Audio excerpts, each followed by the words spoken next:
आज हम एक ऐसी शख्सियत को समझने जा रहे हैं जिनकी शुरू की हुई क्रांति आज भी हमारे समय में भी जारी है।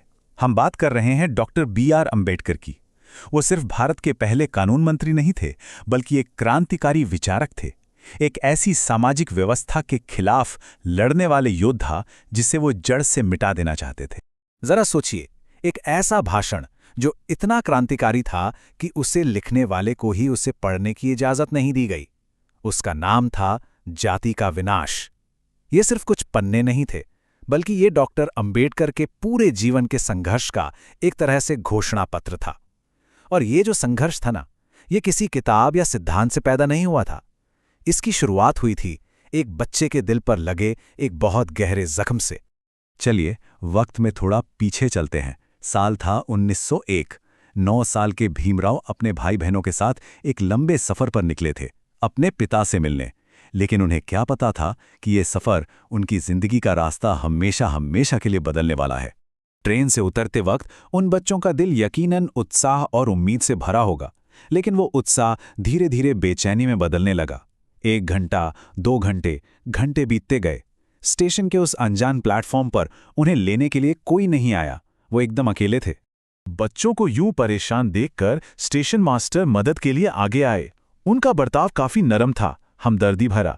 उन्होंने बस एक सीधा सा सवाल पूछा, तुम लोग कौन हो? और 9 साल के भीमराव ने बड़ी ही मासूमियत से जवाब दिया, हम महार हैं, उस वक्त के तथाकथित अछूत माने जाने वाले समुदायों में से एक। और बस उसी एक पल में सब कुछ बदल गया। कल्पना करके देखिए उस छोटे से बच्चे के मन पर क्या बीती होगी। एक पल पहले जो चेहरा हमदर्दी से भरा था, अगले ही पल उस पर एक अजीब सी नफरत, एक घृणा साफ नजर आने लगी। शायद यही वो पहला पल था जब 9 साल के भीमराव ने छुआछूत के जहर को इतनी करीबी से महसूस किया था। और इसके बाद जो हुआ वो अपमान और बेबसी की एक लंबी कहानी थी। कोई बैलगाड़ी वाला उन्हें अपनी गाड़ी में बिठाने को तैयार नहीं था, क्योंकि वो अपवित्र हो जाते। जब दोगुनी कीमत पर एक गाड़ी मिली भी तो उसे चलाने वाला कोई नहीं था। बच्चों को खुद चलाना पड़ा। प्यास से गला सूख रहा था, पर कोई पानी देने को तैयार नहीं था, क्योंकि वो अछूत थे।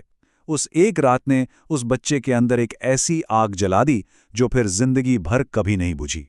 स्टेशन का वो अकेला बच्चा अब बड़ा हो चुका था।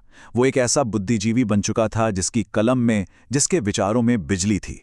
उसने अपने और अपने जैसे करोड़ों लोगों के अपमान को शब्द दिए और जाति व्यवस्था पर शायद अब तक का सबसे शक्तिशाली हमला किया। ये हमला था उनका वो भाषण, जाति का विनाश। और विडंबना देखिए, ये भाषण एक सुधारवादी संगठन के लिए ही लिखा गया था, जो जाति पाति को तोड़ने की बात करता था। लेकिन जब उस संगठन ने भाषण के शब्द पढ़े तो उसके विचार उन्हें इतने ज्यादा तीखे और असहनीय लगे कि उन्होंने कार्यक्रम ही रद्द कर दिया। मतलब सुधारक भी उस सच का सामना करने को तैयार नहीं थे। तो आखिर ऐसा क्या था उस भाषण में? देखिए, अंबेडकर का तर्क एकदम सीधा और बेबाक था। उन्होंने कहा कि जाति कोई ऊपर से लगी हुई बीमारी नहीं है जिसका इलाज हो सके। उनके मुताबिक ये उन धार्मिक ग्रंथों की बुनियाद में बसी है जो ऊंच नीच को सही ठहराते हैं। इसलिए अगर जाति को खत्म करना है तो उसकी जड़ों पर, यानी उन धार्मिक मान्यताओं पर ही सवाल उठाना होगा। अंबेडकर के इन क्रांतिकारी विचारों का सबसे बड़ा वैचारिक टकराव हुआ महात्मा गांधी के साथ। दोनों ही महान नेता समाज सुधार चाहते थे, पर दोनों के रास्ते और मंजिलें बिल्कुल अलग थीं। गांधी के ये शब्द ही बताते हैं कि ये बहस कितनी गहरी और बुनियादी थी। गांधी का मानना था कि समस्या वर्ण व्यवस्था में है, धर्म में नहीं। उसे सुधारा जा सकता है। जबकि अंबेडकर के लिए धर्म और जाति को अलग करके देखना नामुमकिन था। ये भारत की आत्मा को लेकर 2 महापुरुषों का एक बहुत बड़ा टकराव था। अपनी बौद्धिक लड़ाई को अब अंबेडकर सत्ता के गलियारों तक ले आए।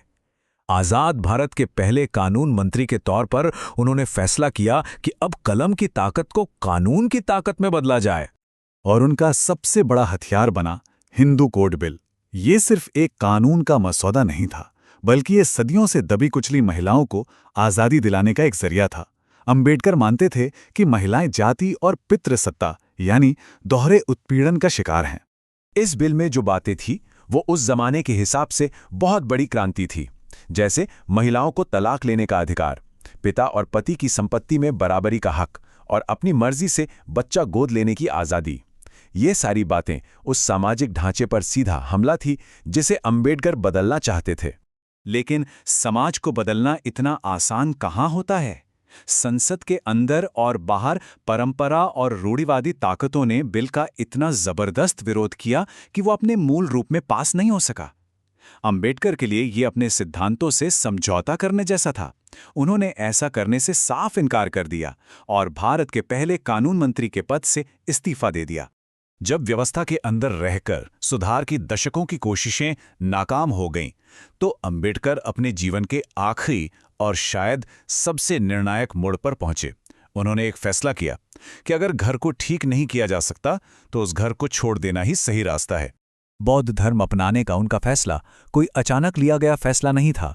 ये एक लंबी सोची समझी यात्रा का आखिरी पड़ाव था। देखिए, इसकी नींव तो उन्होंने 1935 में ही रख दी थी, जब उन्होंने कहा था कि वो हिंदू धर्म में मरेंगे नहीं। हिंदू कोड बिल का पास न होना और ऐसे कई अनुभवों ने उनके इस संकल्प को और मजबूत कर दिया। और फिर वो दिन आया, 14 अक्टूबर 1956, नागपुर, जब उन्होंने अपने लाखों समर्थकों के साथ बौद्ध धम्म की दीक्षा ली। तब उन्होंने जो कहा वो उनके अंदर की पूरी पीड़ा और फिर मिली आज़ादी की भावना को दिखाता है। उन्होंने कहा, मैंने नर्क छोड़ दिया है। उनके लिए ये सिर्फ धर्म बदलना नहीं था, ये उस सामाजिक और मानसिक नरक से बाहर निकलना था। उनके लिए ये चुनाव बिल्कुल साफ था। एक तरफ एक ऐसा धर्म था जो उनकी नज़र में जन्म के आधार पर इंसानों में ऊंच नीच और भेदभाव सिखाता था, और दूसरी तरफ था बौद्ध धर्म जो करुणा, विवेक और सबसे बढ़कर समानता के सिद्धांतों पर टिका था। उन्होंने नियमों की जगह सिद्धांतों को चुना, उन्होंने मुक्ति का रास्ता चुना। तो आखिर में सवाल ये उठता है कि डॉक्टर अंबेडकर की विरासत क्या है? ये सिर्फ कुछ मूर्तियों या संस्थानों तक सीमित नहीं है। ये एक विचार है, एक लगातार चलने वाला संघर्ष है और एक ऐसा सवाल है जो आज भी हमारे सामने जस का तस खड़ा है। अगर हम उनके पूरे जीवन को देखें तो उन्होंने 3 बड़े काम किए। पहला, उन्होंने जाति की समस्या का बहुत गहराई से विश्लेषण किया, उसका निदान किया, फिर कानून के जरिए उसे बदलने की एक राजनीतिक कोशिश की, और अंत में जब वो रास्ता भी मुश्किलों से भर गया तो उन्होंने उस पूरी व्यवस्था से बाहर निकलने का एक आध्यात्मिक रास्ता दिखाया। अंबेडकर ने तो मुक्ति का दरवाजा खोल दिया था, लेकिन सोचने वाली बात यह है कि अगर रास्ता मौजूद है तो फिर जाति का वो लोहे का जाल, जैसा कि एक संपादक ने कहा था, आज भी हमारे समाज को इतनी मजबूती से क्यों जकड़े हुए? यही वो सवाल है जो डॉक्टर अंबेडकर की उस अधूरी क्रांति को आज भी हम सब के लिए बेहद प्रासंगिक बना देता है।